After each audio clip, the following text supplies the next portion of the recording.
50টা প্রতীকের মধ্যে আপনারা এমন 3-4টা সবসময় বলেন যে এই 3-4টা সবার জন্য বিব্রত করে, আপনাদের জন্য, আমাদের জন্য। আরও ভালো ভালো বেশ কিছু আছে, ওইগুলো একটু এক্সাম্পল দিলে ভালো হয়। সাপ্লাই প্রতীক হিসেবে পাবো এটা আমরা বিশ্বাস করি, এবং সেই প্রতীক নিয়ে এনসিপি নির্বাচনে অংশগ্রহণ করবে এটাও আমরা মনে করি। আহ্বায়ক জনাব নাহিদ ইসলাম বলেছেন যে নাম প্রকাশ করা হবে, আমরা তাদের আসলে চরিত্রের শেষটা একটু দেখতে চাই। এখন আমার যারা নেতাকর্মী তাদের ঘাম ছুটে যায়, আরেকজন জাস্ট ক্যামেরা দেখে টয়লেটের পাশে 2 ফিট বাই 1.5 ফিটের একটা পিভিসি দিয়ে তারা নিজেদেরকে দল হিসেবে আত্মপ্রকাশ করার যোগ্য হিসেবে বিবেচনা করে এই নির্বাচন কমিশন। এভাবে চুপি চুপি চলে যাওয়ার চেয়ে, দায় সারা চলে যাওয়ার চেয়ে সসম্মানে যদি একটা দেশের মানুষের জন্য কিছু করে বরং নিজে ক্ষতিগ্রস্ত হয়, ওই ক্ষতিগ্রস্ত হওয়াটাও সম্মানের। আমরা সকল ধরনের বাধা, আইন কানুন বিবেচনা করে একটা টিম আমাদের এটার উপরে দীর্ঘ সময় কাজ করার পরে তারপরে জেনে শুনেই যারা আইনজ্ঞ বিশেষজ্ঞ আছেন, নির্বাচন কেন্দ্রিক, প্রতীক কেন্দ্রিক, তাদের সাথে আলোচনার প্রেক্ষিতে আমরা শাপলাটাকে দিয়েছি। সেখানে কোনো আইনগত বাধা নেই।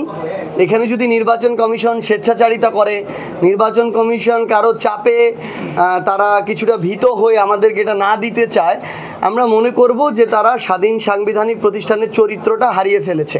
বর্তমান নির্বাচন কমিশন এসেও যদি ওইভাবে ফাংশন করার চেষ্টা করে, এটা আমাদের জন্য অভ্যুত্থান পরবর্তী সময়ে লজ্জার।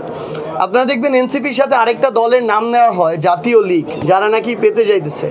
আপনাদের মাধ্যমে আমরা আবার জানতে পেরেছি যেখানে আমরা এই শর্তগুলো পূরণ করতে দেশে 22টা জেলা, 100টা উপজেলায় আমার ডিড করা সহ আমার অফিস লাগবে জাতীয় নাগরিক পার্টি এনসিপির নামে। প্রত্যেক ইউনিটে 200 জন সদস্যের সমর্থক যে ফর্ম সেটা পূরণ করতে হবে, এনআইডি কার্ডের ফটোকপি দিতে হবে। এটা করতে গিয়ে যখন আমার যারা নেতাকর্মী তাদের ঘাম ছুটে যায়, আরেকজন জাস্ট ক্যামেরা দেখে টয়লেটের পাশে 2 ফিট বাই 1.5 ফিটের একটা পিভিসি দিয়ে তারা নিজেদেরকে দল হিসেবে আত্মপ্রকাশ করার যোগ্য হিসেবে বিবেচনা করে এই নির্বাচন কমিশন। যদি এইরকম নাম সর্বস্ব একটা রাজনৈতিক দল তাদের কোন পূর্বের কোন একটা শর্ত আজকে থেকে 20, 30, 40 বছর আগের পূরণ করে এভাবে পেয়ে যায়, তাহলে তো যারা এত কষ্ট করেছে তারা তাদের জায়গা থেকে ওই যে কষ্টের যে মূল্যটা, এটা তো হারিয়ে ফেলবে। এটা তো হওয়া উচিত না। তাদের এই নীতিমালায় তো সংশোধন আসা উচিত। আপনি দেখে থাকবেন আমাদের কিন্তু আহ্বায়ক জনাব নাহিদ ইসলাম বলেছেন যে নাম প্রকাশ করা হবে, আমরা তাদের আসলে চরিত্রের শেষটা একটু দেখতে চাই।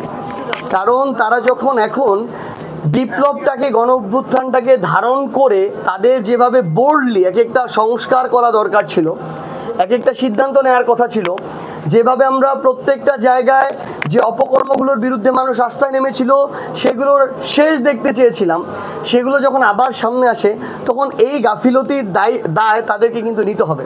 কারণ এত বড় একটা অভ্যুত্থানের দায়িত্ব, এত শহীদার রক্তের দায়িত্ব শুধু একটা নির্বাচন দিয়ে যদি তারা শেষ করে এক্সিট নিতে চায়, আমরা বলি বাংলাদেশের মানুষের কাছে তারা আর কোনোদিন আশ্রয় পাবে না।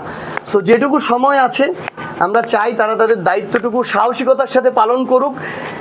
এভাবে চুপি চুপি চলে যাওয়ার চেয়ে, দায় সারা চলে যাওয়ার চেয়ে সসম্মানে যদি একটা দেশের মানুষের জন্য কিছু করে বরং নিজে ক্ষতিগ্রস্ত হয়, ওই ক্ষতিগ্রস্ত হওয়াটাও সম্মানের।